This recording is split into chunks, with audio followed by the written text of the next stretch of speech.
Baseball, hot dogs, apple pie, and Father's Day. Why not treat yourself to a Father's Day gift that keeps giving? The second half of the MLB season will sell for $4.99, but if you sign up before this offer expires on Sunday, we'll throw in the 5 weeks leading up to the All-Star break for free. That's only $4.99 for every MLB play from now through the final game of the World Series in November from your favorite WagerTalk and Sports Memo handicapper. This amazing offer expires Sunday at midnight, so just go to your favorite handicappers page at WagerTalk or Sports Memo and lock in all of the MLB action through the World Series for under $3.50 a day.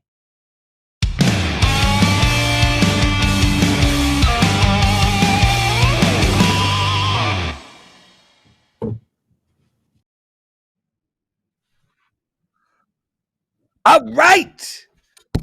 I got the knife. Welcome, everybody, to WagerTalk Today, the world's best daily sports betting show. I'm Lawrence Presman. He's Teddy Covers.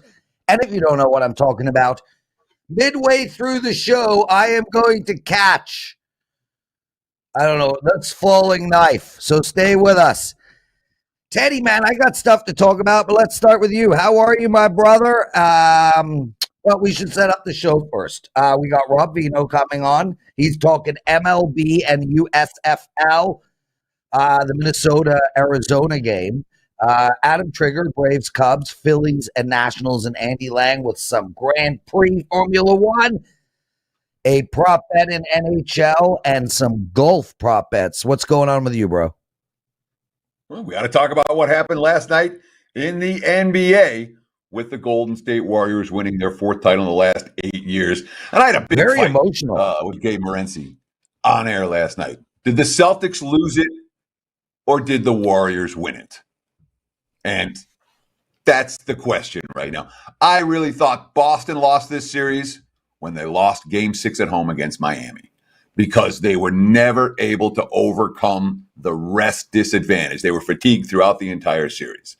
The Warriors bench was the vastly superior bench in the series. Andrew Wiggins, who was considered to be a good player, but not considered to be an elite player, earned elite status in this series. He was the X factor, and Golden State had it. And last but not least, I thought the Warriors defense throughout, but especially by games 4, 5, 6, they figured Boston out. We were able to cash the under last night with that thought process. Golden State may not have had the most elite defense in the NBA regular season. They certainly did in the postseason or in the NBA finals. And I really thought that the fatigue of all the factors, fatigue might have been the biggest. Tatum was out of gas. Brown was out of gas. Horford, Smart. The Celtics had, I believe, the top 4 players in the postseason in minutes played. And the fact that the Warriors had an easier path to the finals, I think, made a difference. I also think it mattered that the Warriors had been to 6 finals the last 8 years, and they could take a punch and punch back. So my side of that argument is Golden State good, not Boston bad. Let's give the Warriors credit for earning that title. Lawrence? Yeah. Listen, I watched the game, and it felt to me the second half, especially, that Boston their shoulders were down, their body language was off. It felt like this team didn't know they were in an elimination game. That's how I saw it, Teddy. You're welcome to argue. Sure, I saw the Warriors get a 22-point lead, and Boston dig deep and fight and get their way back into contention. They just weren't good enough. The Celtics fought. They cut that lead to 9 or 8 at the end of the third quarter. It wasn't like they lay down when Golden State went on their run. They battled. They just weren't the better of the two teams. And over a 6-game series, it played out that way. Yeah, a ton of emotion by Golden State. Really great to see. I was thinking, and I said this to Vivian, imagine you're in the Game 7 of the World Series, and you put up a 12 spot in the first inning. Now you're up 12-0, and you've got to sit through 9 innings. By the time that the game ends, the celebrations are over. That's that sudden death or that last minute basket. You're down by 2, Game 7. I won. That did not happen last night. And yet, unbelievable emotion shown by Golden State. I got a cough.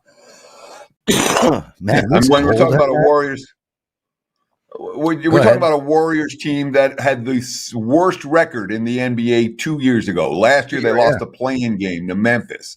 And for the veteran crew on that team to get back to the promised land and bringing all these young guys who don't have that championship experience with them, of course there's going to be a celebration, dude. It's a pretty big deal to win an NBA title. I don't have any rings, Prez. You don't have any rings. You're not even going to have any fingers by the end of the show. Nice segue, Teddy. Although not to the knife dropping. We're going to do that before our second guest. Let's bring in our first, Robert Veno. How are you, my friend? I'm good today, Prez. How are you guys? I'm doing good. Teddy's doing good. I forgot to ask, Teddy, did you win again last night, Teddy? Because I know this run has been ridiculous. Yeah. We swept last night again. The baseball was easy. The under in the NBA game was easy. It's been a good run. It's been a good extended run, Prez. See if we can keep it going today. Yeah, I won my baseball play last night as well. So now on a 10-2 run. Sorry to talk about this during your segment, Veno, but hey, take notes. I do want to let everybody know I have a 5% play up for tomorrow. It's up at the website now. Robert, what is going on with you, man? Are you rolling? Well, I was great in the NBA until last night. I had the opposite side of under. I had over in that game. A couple of player props that did win, though. Steph Curry over 4.5 threes was, he made 3 in the third quarter to send himself over. I thought Jaylen Brown would be the guy for Boston last night. Jason Tatum just didn't look like he had it all series long. His PRA went over. So we did cash a couple of player props, but we lost the main bet on the game of over 210.5. Another great defensive effort by Golden State. I'll add real quick to what Teddy was saying about this series in particular. It just amazes me. Not really amazes me, but I think it shows us that every single time Jaylen Brown, every single time Jason Tatum, every single time Al Horford, Marcus Smart, when they put the ball on the deck, Golden State's hands were all over the basketball. I mean, these guys couldn't dribble 2 feet without either getting stripped or being tripped or tripping themselves or whatever. Ball handling for the Celtics is an issue, and they're going to have to address that. Steph Curry, obviously the best ball handler on the floor and the best player on the floor the entire series. So here's my question for you, Rob, because I was having this fight with Morency last night, and he's like, he said it was the Celtics being bad more than the Warriors being good. And he's like, this was a pick'em series. Boston had every chance, and if you look at next year, the Celtics should be favored over the Warriors.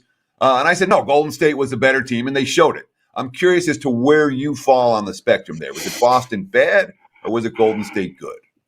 Or both? I think every series, Teddy, to me, has a turning point. And that final 7:32 in Game 4 was the turning point. Boston's ahead 91-85. They're on their home floor. They have a chance to be ahead 3-1. And, they didn't get the job done. It seemed from then on, what Prez was describing, heads down, body language, every time things would start to go wrong for Boston, it seems like that's what we saw. And I think the series was lost right then and there. That turned the entire series. You go from potential 3-1 to 2-2 in Golden State with that extra burst of confidence. I think they knew they had him, Teddy. I really do. I think Golden State knew at that point they had these guys. Rob Veno joining us, everyone. Exclusive handicapper at WagerTalk.com. And Rob, in case you don't know, right after the big game breakdown, I'm going to attempt to catch a falling knife. We have had people question the validity of this knife already. Yeah. Knife is a good knife. Good knife. It's a bread legit knife. No, dude, it's a legit knife. I don't have anything else to cut. Listen. Is it America's Got Talent? What are we on here? Knife. Totally legit. So, guys, get your bets in now, please. Robert, let's talk some baseball. Oh, sure. Teddy. This is a great segue to your baseball play. Teddy, yesterday, Ralph comes on. He talks. I think it was Ralph. Detroit Tigers, Texas Rangers. He liked the Tigers in the first 5. I had put the Rangers in as my client play. Every now and again that happens. I am on this game, Minnesota, Arizona. I'm on it. Am I now going to have to listen to Rob Veno tell me why I'm wrong or I'm right? It's an interesting dynamic for me because I had to listen to Ralph talk about Detroit, and I'm just biting my tongue going, hope he's wrong, hope he's wrong. God, I hope he's wrong. So now we find ourselves in that situation again. Robert Veno, Minnesota, Arizona. How do you bet this game? I hope we align, Prez. I like We're the not going to Twins. find out. Played them full game, minus 130 here. It was early. I think that price has risen since then. You still got a shot because I think prices vary across the board here at this point in time. But a bunch of things, bunch of slight leans that just added up to a play on Minnesota. I'll start with the starting pitching. I gave a slight lean towards Devin Smeltzer of the Twins over Madison Bumgarner. Bumgarner last 6 starts, 0-5-1, no decision. 34 innings pitched, 39 hits, 5.29 ERA, 1.44 WHIP. Bumgarner's been very hittable in his last 6 starts, 34 innings. Smeltzer, on the other hand, last 6 starts, 3-0, 3 no decisions. I think what's interesting in those 6 starts, he's got the exact same amount of innings pitched, 34 innings pitched for him as well. His 34 innings are far superior. 24 hits allowed, 2.38 ERA, 0.97 WHIP. I'm going to come to the Diamondbacks lineup against left-handed pitching. 223 batting average. That's no big deal. Batting averages across the board are low this year, but the 298 on-base percentage is a concern, as is the 649 OPS. This team against left-handed pitching this year hits 1 home run every 38 at-bats, as opposed to against righties. They do it once every 26 at-bats. So it's a big drop-off in power. They could be without Ketel Marte in this game tonight. Hamstring problem the other day. He had a big, bad hamstring injury last year. They took him out precautionary on Wednesday night. And it's sort of iffy. He's kind of day-to-day here. We'll see. If he can't go, it could be problematic because he's got a 308 batting average against lefties. That's first on the team. His on-base percentage, 368, is second best on the team. And then if you exclude Christian Walker, the cleanup hitter for this team, there's not another player on the Diamondbacks who has 28 at-bats against left-handed pitching this year with an on-base percentage, not batting average, with an on-base percentage over 279. They just don't get on against lefties. So I think it's a huge advantage here for Smeltzer, who's given up some home runs as of late. But as I mentioned, the Diamondbacks don't hit home runs against left-handed pitching. Twins pretty hot right now, 4-2 last 6. They've won 3 of the last 4 series. 1 was against Toronto, 1 against Tampa Bay, 1 against Seattle. Pretty good competition. Diamondbacks 4-8 in their last 12. Certainly not as hot.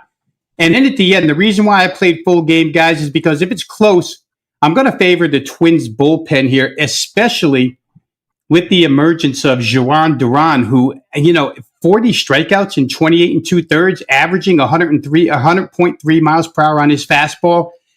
Picked up 4 saves already. You combine him with Pagan and his 9 saves and Trevor McGill. They've got 3 arms right there that are fully rested, that are far superior to the arms of the Diamondbacks bullpen, who still, this team still continues to give up runs late in games. I'm going to play the Twins here. Full game minus 130. Hotter team, better starting pitcher, better bullpen, and a poor left-handed lineup for their opponents. So give me Twins minus $130, full game over Arizona. So, Rob, I love when you get through your analysis, and the very last thing you talk about is the thing that I was going to ask you about, because then I got no question for you. But I do want to talk about full game versus first 5.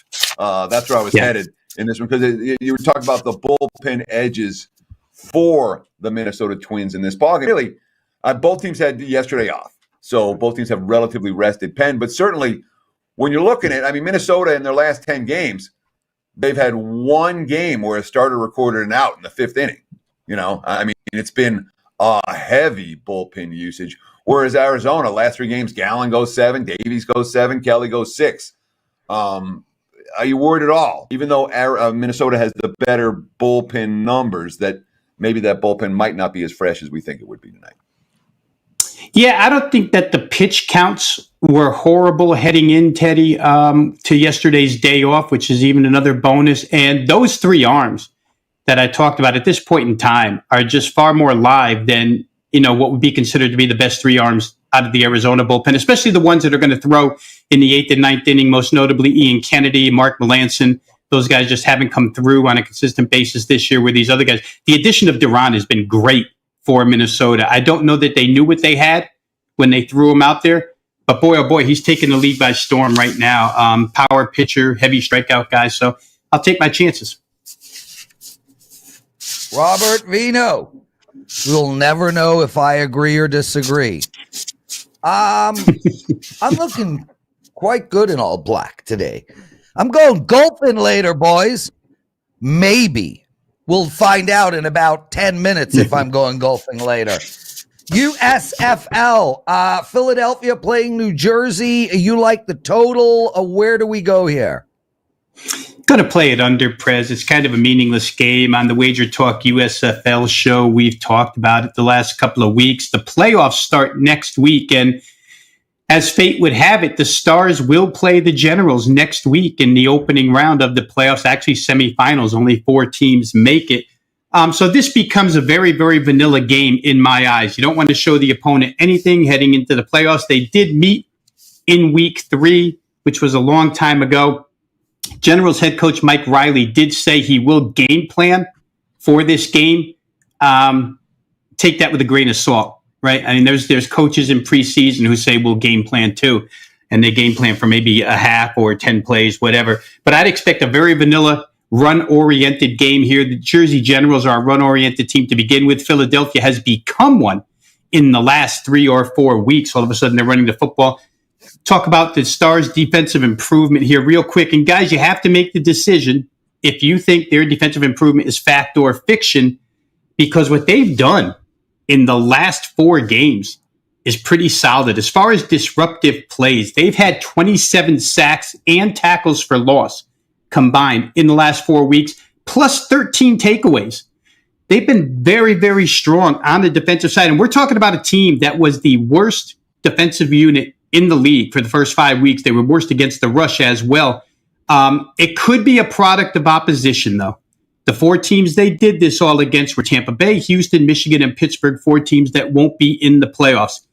Talk about their run defense. First 5 weeks of the year, Philadelphia allowed 193.6 yards per game on the ground. It was the worst in the league.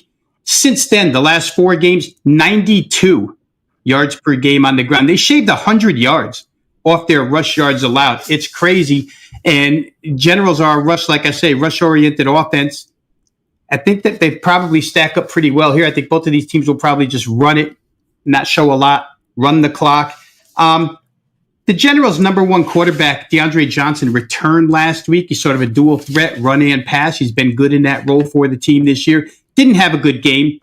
Could be a lack of cohesion, stepping back in after a couple weeks due to injury. Maybe not, but the team only gained 143 total yards for the entire game last week. That's 11 drives, 143 yards. You could say that maybe it was tough working Johnson back into the lineup, or you could say that the Generals knew they're heading to the playoffs and they're just letting off the throttle. I think they'll let off the throttle here. So will the Stars. I think 41.5, especially 41.5, guys. If you're shopping, make sure you get the half a point here. I think under 41.5 is probably a really good play, and what shapes up to be just a very boring, quick-paced game. Robert, we got some breaking news. You should hear about it before we let you go. The meet and greet is confirmed. It is locked in. It is Saturday, August 20th at the West Gate. We will have the UFC 278 on. We will have food, booze, handicappers. I will have my own booth where I'll be doing a signing. Anyone who wants my autograph, I will sit there for at least 5 hours. I will sign whatever you want. Bring your wife. I'll sign her breasts, whatever you need.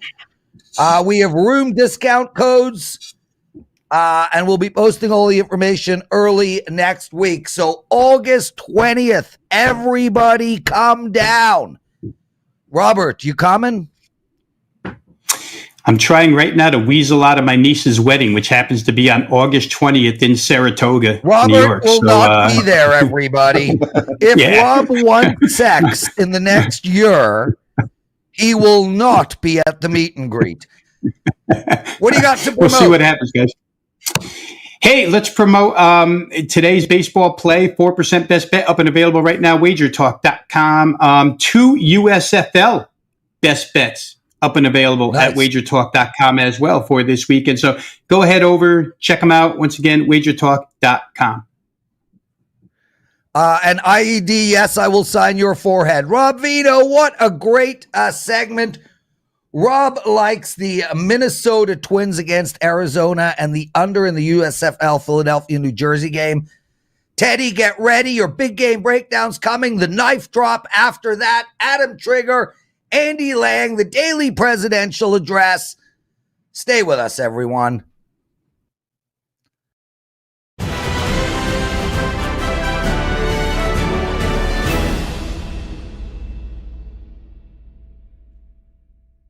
Why not treat yourself to a Father's Day present that will keep giving back? On sale through this Sunday, you can get in on all the MLB action through the All-Star Game for under $5 a day. That's right, you'll get every MLB play, including all best bets for over a month of baseball action from your favorite WagerTalk handicapper for only $149.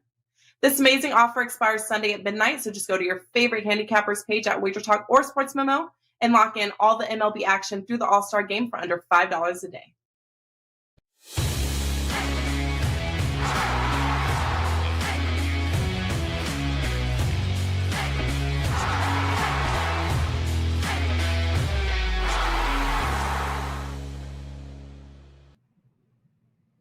It is time for today's big game breakdown. Let's go out to Colorado and Coors Field and take a look at the Padres and the Rockies. And here's the basic strategy for this game.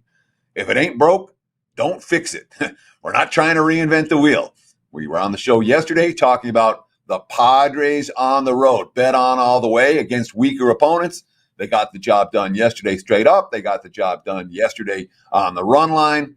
We're going to ride the streaks with the best road team in baseball. Look, they swept the Reds in Cincy. They swept the Giants in San Fran. They swept the Cubs in Chicago. When we talk about lineups and bullpens, it's not close between these two teams. At 41-24, it's the best start in franchise history. They're 24-11 on the road, the best road team in baseball. On the other end of the equation, the Rockies stink at home right now. Remember that home road dichotomy that was all Coors early in the season? They're 0-7, their last 7 at Coors. 5-7 in the dozen home games before that. That's 5-14, their last 19 at home. The last 12 games, they scored only more than 5 runs once. They're not hitting either. It just got swept by the A's at home, swept at the Guardians by home. But Kyle Freeland has thrown back-to-back gems the last 2 outings. So all of a sudden, market support for Colorado. -140 with San Diego to me is a no-brainer. The wind's blowing out. It's hot and humid, and only one of these two teams can hit. Give me the Padres. It's this road chalk in Colorado. And there's your big game breakdown. Back to you, El Presidente.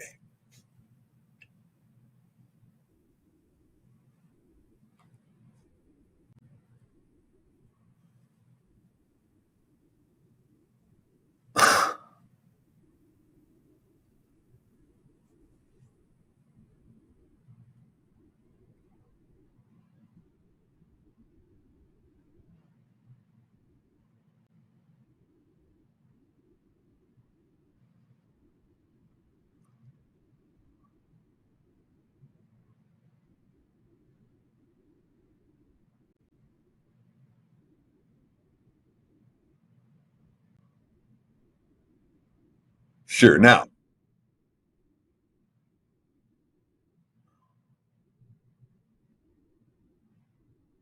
I am prepared to do the rest of the show as you're on your way to the emergency room to get your fingers cut back on. Let's get a drum roll, please.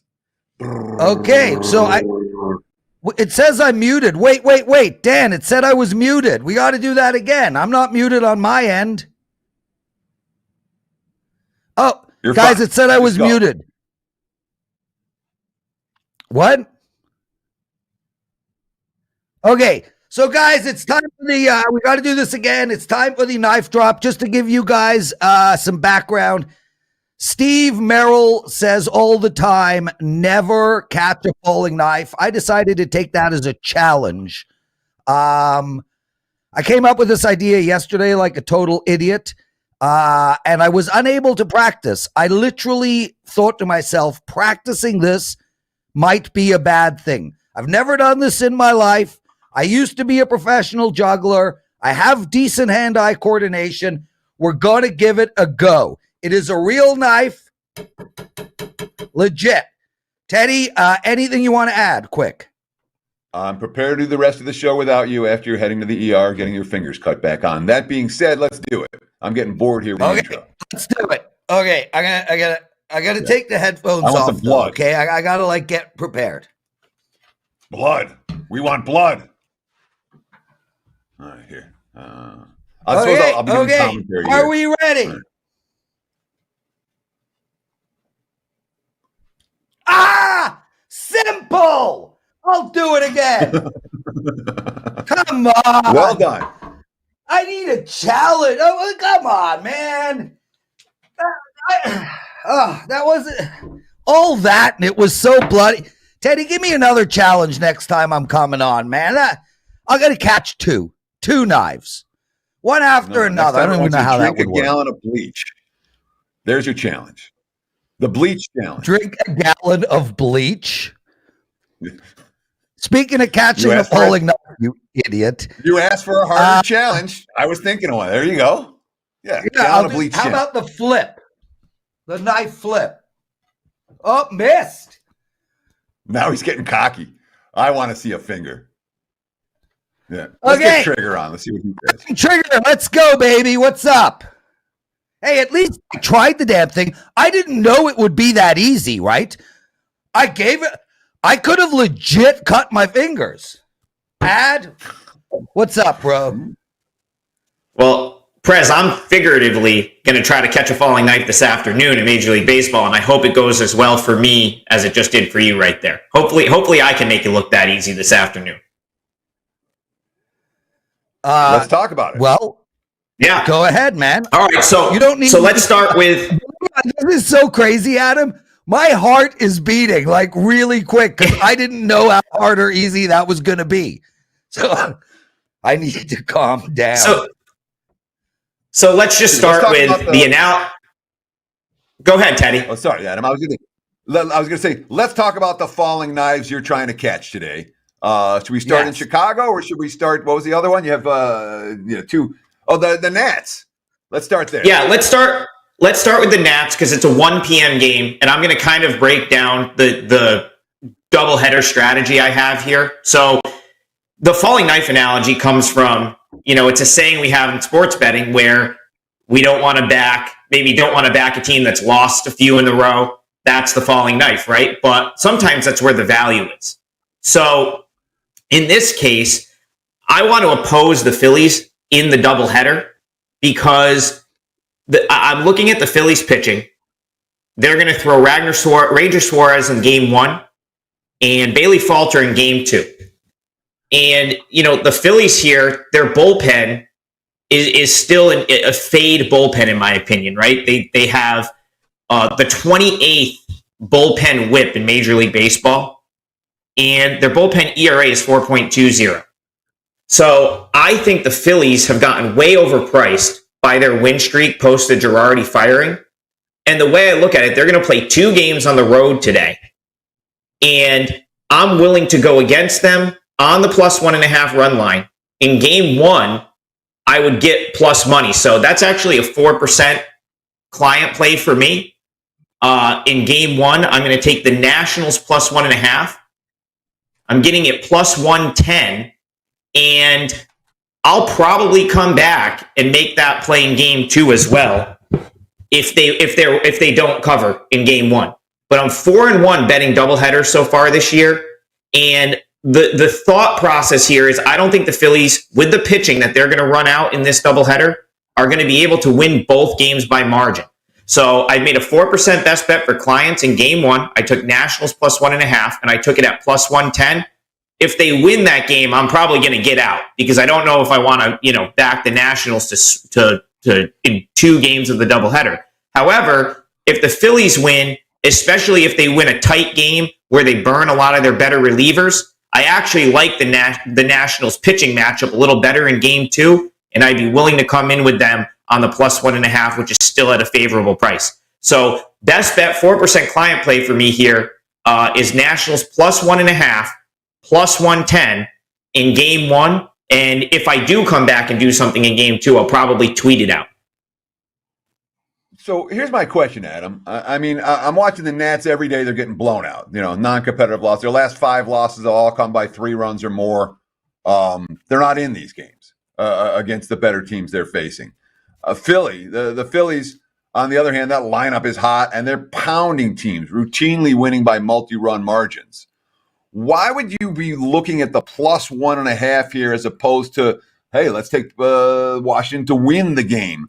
And get the max return on investment as opposed to asking them to hang tough when the Nats aren't hanging tough and the Phillies are blowing teams out. I'm curious as a thought process, run line versus taking the big dog. So, Teddy, in this scenario, I like the fact that I'm still getting plus money on the plus 1.5. I see what you're saying in terms of an ROI standpoint. Like, yeah, I mean, the bigger price is obviously on Nationals to win the game, but I tend to, if I'm going to back a bad team, and I can get the plus 1.5 run line at a reasonable price, which is, basically minus 120 or less. I typically look that way because when you look at bad teams, they tend, like, I'll use the Diamondbacks as an example last year. They won 51 games, 52 games, but they were close to 500 against the plus 1.5 run line. They typically lose, bad teams. A lot of times the difference is losing close games over the course of the season. So here, I can get the Nationals if they play a competitive game and lose it by 1. I'm still cashing. And so it's just more of a personal preference thing. I tend to look at the plus 1.5 run line. I think it's a favorable bet. If you can get plus 1.5 at a good price, I do think that's a more favorable play. But I also understand the ROI side of the argument. And I like the Nats to win one of these doubleheader games. So I wouldn't put someone off of playing the money lines here, but I'm just telling you the way I played it for my clients. I took plus 1.5, and I'm still getting a plus price. I got it at plus 110 in game 1 of the doubleheader this afternoon. Adam Trigger, man, I got to tell you, you are rolling right now. I mean, just absolutely in dominant form. Your baseball has been outstanding. Why don't you run us through some runs? Yeah, so coming into today, 12-3 overall. I'm hitting over 50%, over 57% across all baseball since the beginning of the 2020 season. And I believe coming into today, I was right a shade above 58% in baseball for this year. And typically playing against the minus 110, you won't see me lay big juice very often. So it's been a great baseball season so far. I have a 5% play tonight that I love.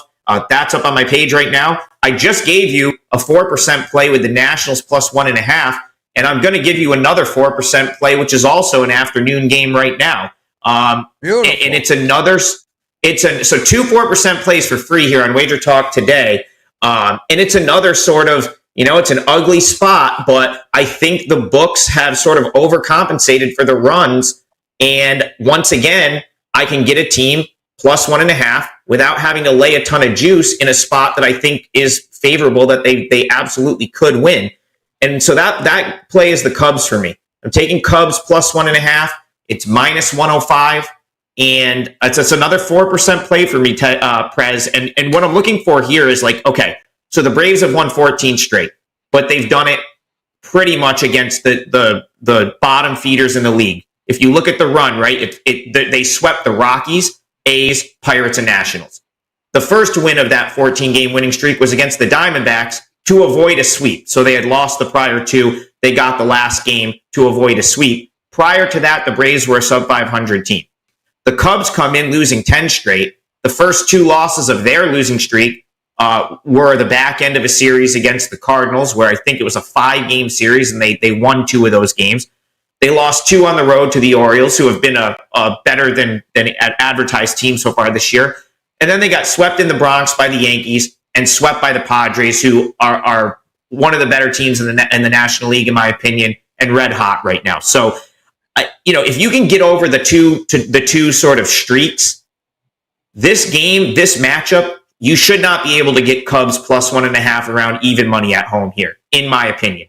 Braves are going to send Charlie Morton to the mound.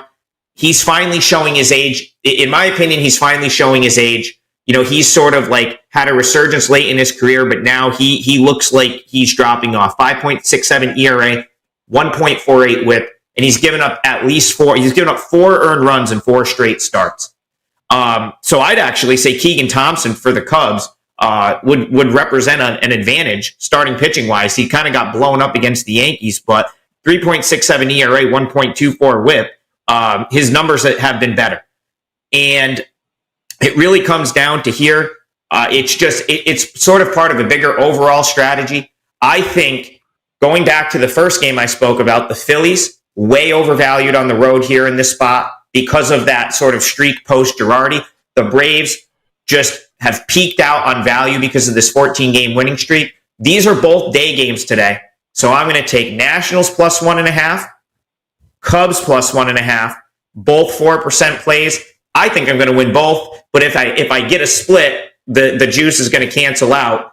And like I said, I'll give you kind of a third play. If the Nationals lose game 1 and they lose it in the fashion like a tight game where the Phillies have to burn relievers, I'll probably come back for a 4% play on the Nats in game 2. So a bunch of free baseball there for me today, and I've got a 5% play up tonight.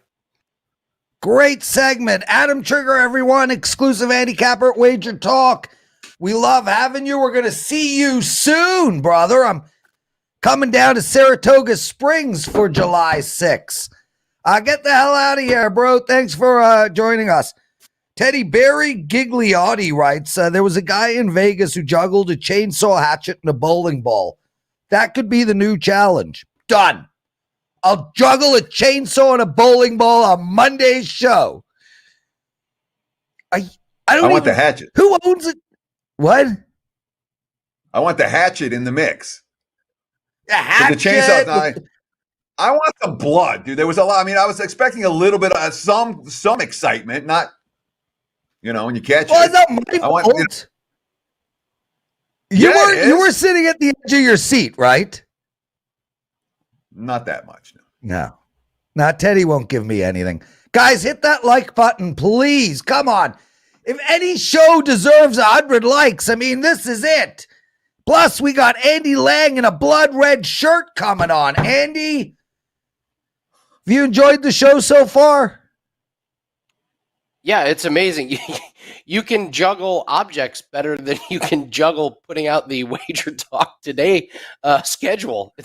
I can't believe you can juggle inanimate objects better than the schedule, but it's an impressive talent. Yeah, inanimate objects don't talk back. They don't find ways to not be there on a Tuesday, need a day off, have to fly to Pittsburgh, got to go to Cleveland, as a niece's wedding. This thing is like has no plans ever. I would say, as impressive as it was, I was hoping for a little bit higher of a drop, but it's a 6 out of 10. I cannot impress any of you guys, man. I'll impress you all when you buy my 5% for tomorrow. Was that a nice segue, Andy? Great segue. That was beautiful. Well done. Okay, brother, Formula One going on. Well, it's always going on, the Formula. That league is getting less and less of a time off every year. Soon they're going to be racing 50 times a year. Anyway, the Canadian Grand Prix. It's in Montreal. I'm not going, which sucks. How you got a bet for us on this? I hand the mic to you. Yeah, you got to go with Max Verstappen to lock this line in now. They start practice here in a little bit, and if he is fastest in first practice, this line is going to plummet. Red Bull has been on fire. They're really hitting their stride, and we see this track right here. You see these long straightaways. That benefits the Red Bull cars immensely. They're faster on the long straightaways. When that DRS opens, you just can't catch up with them, and you can't pass them. So the other thing that happened last week, and Prez, you know this, Ferrari had one of the most disastrous races ever. All of their engines and power units seem to fail. They lost both of their primary teams. Carlos Sainz and Charles Leclerc went out, and then some of their secondary teams, those engines blew. So Ferrari gets just a short week to try and fix their reliability issues. Meanwhile, Red Bull ran away with the race, so all they're doing is worrying about speed and pace. Red Bull should have the advantage. Verstappen's ripped off several wins in a row. I put this up for clients play at minus 115 earlier this week. I believe it's down to minus 125. Get it now because, like I said, first practice starts here in a little bit. If Verstappen is fast in first practice and then gets on the pole, look out. This could be an absolute runaway where he wins one of these races by 10 or 15 seconds. So Verstappen to win. Let's do it in Formula One. Let's switch from Formula One to the NHL, where we have Victor Hedman, the Tampa Bay defenseman. You're interested in his prop. 2.5 shots over under where we're going with Hedman in game 2 against the Avalanche.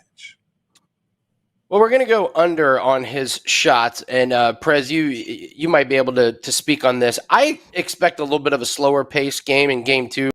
They had a chance to see each other. They already started fighting at the end, so I'm wondering if they're going to be more worried about trying to out-physical each other as opposed to fire away a bunch of shots. And what we've seen with Tampa Bay, just as a team, is they're looking for much more high-quality shots recently as opposed to firing away as many as possible. They only had 23 shots on goal, and we're getting Hedman at even money here, plus 100 to go under. He's gone under this total in 4 straight games, and in game 1, even in overtime, he only had 2 shots on goal, so I'm seeing less shots for the team, and I'm seeing less shots for him, and at plus money, this is going to be a really good value, so look at Hedman to go under 2.5 shots on goal.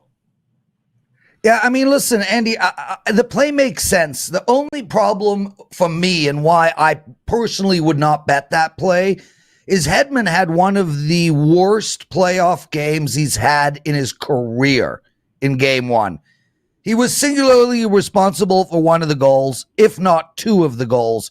He turned the puck over many, many times. He really struggled. And this is legit one of the top maybe 30, 40 defensemen ever to play the game, if not in the top 10. That's what worries me because this guy's a champ. This guy's for real. And after a really bad game like that, I think he's going to want to put that team on his back to some degree. So it does worry me, but it makes sense what you're saying. And I do agree that the pace of this game will at least start slower than the last game. So we're on the same page. You want to talk about a Canadian, Mackenzie Hughes. Yes. I love listening. Incredible short game. One of the best on the tour. He's playing Brandon Grace. Talk to me. How do we bet this matchup? Yeah, this is for everybody watching live. This play goes off at 2:10 Eastern time for the U.S. Open. This is just a round 2 matchup only. Take a look at Mackenzie Hughes over Brandon Grace. Brandon Grace was terrible. He shot +6 yesterday. He seemed uncomfortable. Hughes shot +2. Hughes is inside the cut right now. Grace is way outside. So Hughes is going to be motivated as if he has a mediocre to decent round, he should end up inside the cut. We look at some of the season stats, we can clearly see why Grace is struggling, why Hughes played better and should play better today. So Hughes is ranked 15th best on tour in putting. That's an amazing stat. Grace is 197th. So you're getting one of the worst putters on tour against one of the best. And Hughes is 54th in total strokes gained this season. Grace is 190th. I've been watching all morning. This course is playing very, very tough. So look for Mackenzie Hughes to finish ahead of Brandon Grace. Goes off in about an hour and 20 minutes. Awesome stuff. Andy, what do you got to promote? We got the auto racing pack that is up. We talked about Formula One. We can get the full pack that includes qualifying, it includes practice, it includes race. 63% winners this year. UFC play of the week is up. We're on a 5-0 run. MLB play is up, 12-1 run in baseball. And I just put up Wimbledon. Our Wimbledon pack is already up. There's a couple of futures in there. Teddy and Prez, since I joined WagerTalk, we have turned a profit in every single tennis major. We've yet to have a losing tennis major. So go grab, we do really good. Grab that. It's up, early bird special. So thank you guys for having me on. I love doing this every Friday. Good luck, everyone. Let's have a profitable weekend. Andy Lang, everyone, another exclusive handicapper at WagerTalk.com. Teddy, we didn't get to 100 likes, but we're so close, and I have stuff to say, so I'm going to break my rule, and we're going to still do the daily presidential address.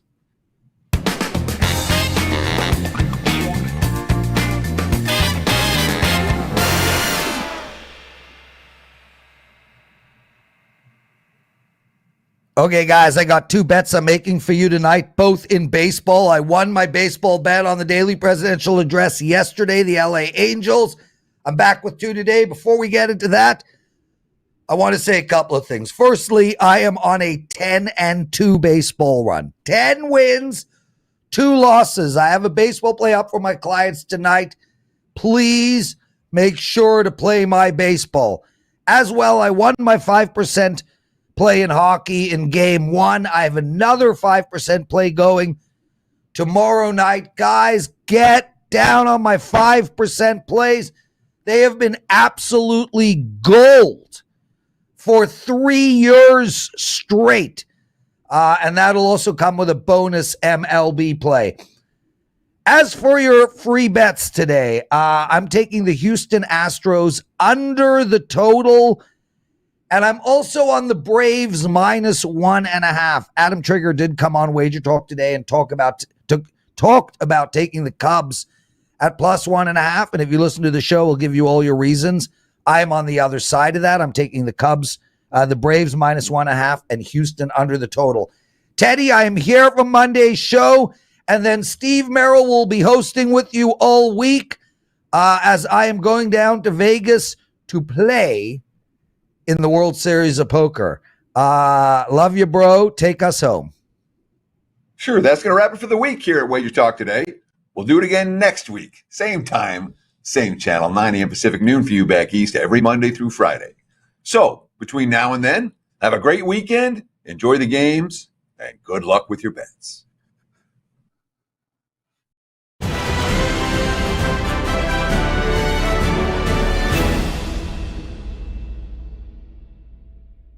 Why not treat yourself to a Father's Day present that will keep giving back?